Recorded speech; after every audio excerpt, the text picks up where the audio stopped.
నమస్కారం. బీఆర్కే భక్తి ఛానల్కి స్వాగతం. నేను మానస. ఈరోజు మనతో పాటు ఉన్నారు ప్రముఖ ఆధ్యాత్మికవేత్త, జ్యోతిష్య పండితులు, జ్యోతిష్య శిక్షణ నిపుణులు బ్రహ్మశ్రీ నానాజీ పట్నాయక్ గారు ఉన్నారు. గురుగారిని అడిగి మరిన్ని విషయాలు తెలుసుకుందాం. నమస్కారం గురుగారు. శ్రీమాత్రే నమః. హోలీ పౌర్ణమి రోజు చంద్రగ్రహణం ఉంది అంటున్నారు. నిజంగా ఉందా గురుగారు? ఒకవేళ ఉంటే ఏ నియమాలు పాటించాలి?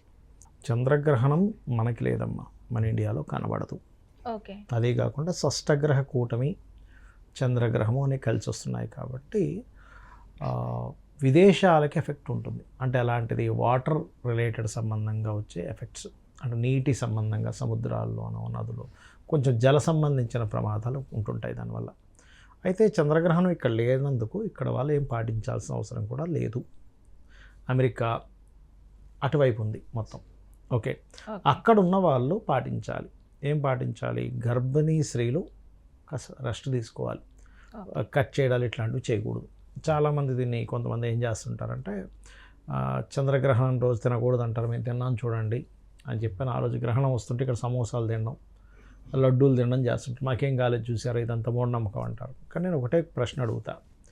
సిగరెట్ పెట్టె మీద smoking is injurious to health అని ఉంటుంది కదా, అది ఉంది కదా. ఇది నిజమా తప్ప అని చెప్పి మనం తెలుసుకోవడం కోసం ఒక వ్యక్తికి, అసలు అప్పటి వరకు సిగరెట్ కాల్చిన వ్యక్తికి ఓ సిగరెట్ కాల్చమని చెప్పి వెంటనే సిగరెట్ కాల్చిన ఒక గంటకు తీసుకెళ్ళి టెస్టింగ్ చేస్తే క్యాన్సర్ వస్తుందా? కనబడుతుందా క్యాన్సర్? అసలు ఎందుకు ఉండదు? మరి పెట్టి మీద రాశారుగా, పెట్టి మీద రాసింది అంటే పెట్టి మీద రాసింది అబద్ధమా? నిజమే కదా, మరి ఎందుకు రాలేదంటారు? అంటే అది ఒక సిగరెట్ కాలుస్తే రాదు. అది క్రమేపీ లైఫ్లో ఒక 5 సంవత్సరాలు, 10 సంవత్సరాలు, 20 సంవత్సరాలు ఒక చైన్ స్మోకింగ్ లాగా ఆగా తాగే వ్యక్తికి వచ్చేస్తుంది. అంతే కదా, ఒక్కసారిగా ఎందుకు వస్తుంది? మరి అబద్ధం కాదు కదా దాని మీద ఉన్నది. అలాగే వీళ్ళు చేసేవి ఇలాగే ఉంటాయి. ఎలా అంటే, ఇవ్వండి చూసారా, నేను గ్రహణం పైన ఉంది, నేను ఇక్కడ సమోసా తింటున్నాను, గ్రహణం పైన ఇక్కడ బిర్యానీలు తింటున్నాను, మాకేం కాలేదు, ఇదంతా మూఢనమ్మకం అంటారు. కానీ మహర్షులు ఏం చేశారంటే, అయ్యా మీరు మీ యొక్క లైఫ్లో ఇంతకాలము పాటు ఇన్ని గ్రహణాలు ఉంటాయి, ప్రతి సంవత్సరానికి 4, 3, 2 అట్లా వస్తూ ఉంటాయి కొన్ని దేశాల్లో అక్కడక్కడ. అలా వచ్చినప్పుడు మీరు గనక అదే సమయంలో భోజనం చేయడం చేస్తూ ఉంటే ఆ గ్రహణ ప్రభావం మీకు, ఇప్పుడు సహజంగా ఏంటంటే మనం తినేటువంటి ఆహారం ఏదైతే ఉందో 6వ వంతు మనసుగా మారుతుంది అంటారు.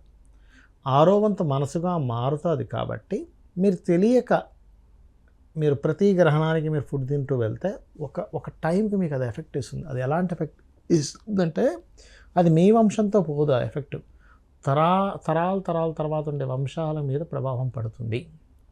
అర్థమైందమ్మా?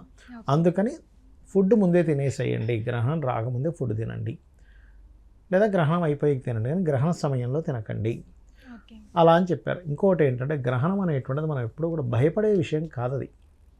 అదొక యోగము అంటుంది శాస్త్రం. గ్రహణం అనేటువంటిది ఒక యోగం. ఎందుకు యోగం అండి అంటే, గ్రహణం ఎలా ఏర్పడుతుంది? నోట్స్ అంటారు, అంటే నీడ.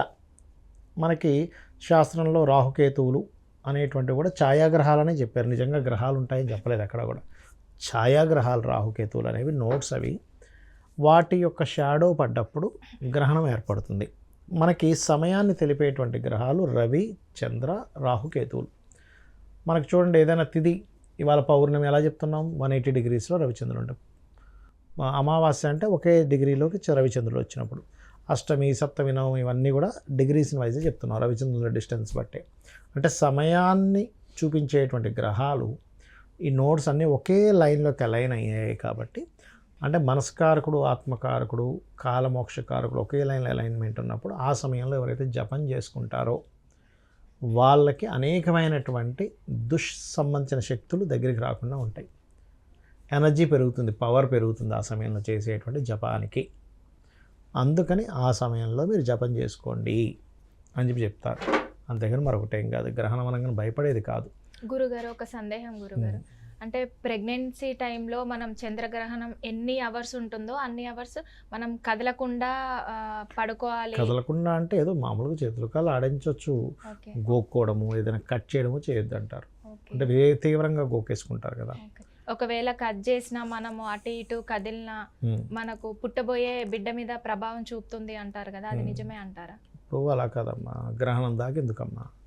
ఇప్పుడు మీరున్నారు, ఒక ఒక బిడ్డకి ఒక ప్రెగ్నెన్సీతో ఉన్న లేడీ కనుక ఎక్కువ మానసిక సంక్షోభానికి గురైంది అనుకోండి, బిడ్డ మీద ఎఫెక్ట్ ఉంటుందా ఉండదా? ఉంటుంది ఉంటుంది కదా. ఉంటుంది. మరి శాస్త్రం ఏం చెప్పింది? చంద్రమ మనసో జాతః అని చెప్పింది. చంద్రుడు సంబంధంగానే జరుగుతుందిగా గ్రహణం అక్కడ. మనసుకు కారకుడు చంద్రుడుగా. మీరు ఏదైనా పని చేసి ఆ పని ద్వారా మీరు మానసికంగా స్ట్రెస్ అయ్యి చంద్రుడు గ్రహణంలో ఉన్నప్పుడు, అంటే మనం ఖాళీగా ఉంటే ఏ పని చేయట్లేదంటే ఏం కాదు, కానీ ఏమంటున్నారు అక్కడ మిమ్మల్ని ఏమో రాయి తల మీద పెట్టుకోమన్నట్లే గ్రహణ సమయంలో. అమ్మ నువ్వు రెస్ట్ తీసుకో అని చెప్తున్నారు. అంతే కదా. చక్కగా 2 గంటలు 3 గంటల గ్రహణం ఉన్నప్పుడు చక్కగా నిద్రపో, అయిపోయింది. అలా కాకుండా నువ్వు ఏదైనా పని చేసినట్లయితే దానివల్ల నువ్వు స్ట్రెస్ అయితే, ఇప్పుడు ప్రతి పని వల్ల నువ్వు మానసికంగా స్ట్రెస్ అవ్వచ్చు, ఆనందం పొందొచ్చు, చెప్పలేము. నువ్వు స్ట్రెస్ అయ్యావు, మనస్కారకుడు గ్రహణంలో ఉన్నాడు, అప్పుడు నీ మీద మనసు మీద ప్రభావం పడుతుంది.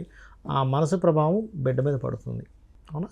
అందుకని పుట్టే బిడ్డకి మానసిక వైకల్యాలు రావచ్చు, వాళ్ళు ఎప్పుడూ మనసు బాధపడేటువంటి స్థితిలో పుట్టుండొచ్చు.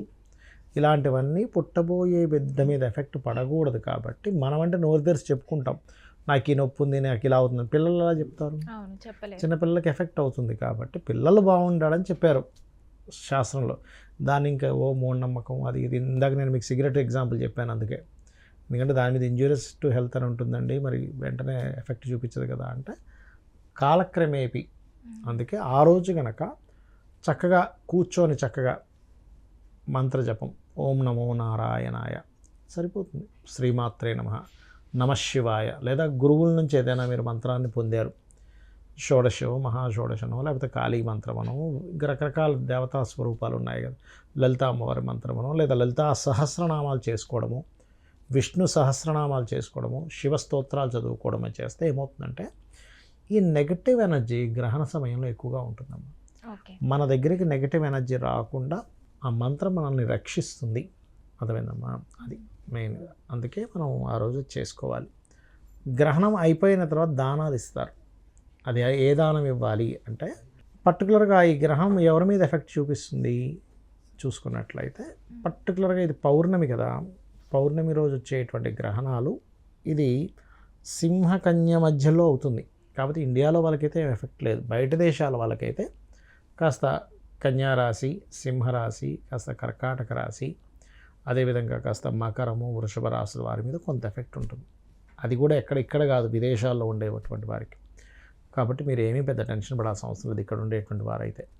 చాలా మంది ఇంకా తినే ముందు గరకపోస కూడా ప్లేట్ పైన పెట్టుకొని, అట్లా ప్లేట్ పైన తినే ఫుడ్ మీద ఎవరు పెట్టుకోరు. ఫుడ్ పైన అంటే కర్రీస్ కానీ రైస్ కానీ ఉంటుంది కదా, ఆ క్యాప్ పైన పెట్టేసి కొంచెం మొక్కినట్టు చేసి అలా తింటారు చాలా మంది. అలా కాదు. ఇప్పుడు వండకుండా ఉండే పప్పులు ఉంటాయి కదా, ఇంకా మనకి పప్పులు, బియ్యము, వాటి మీద గరిక వేయాలి.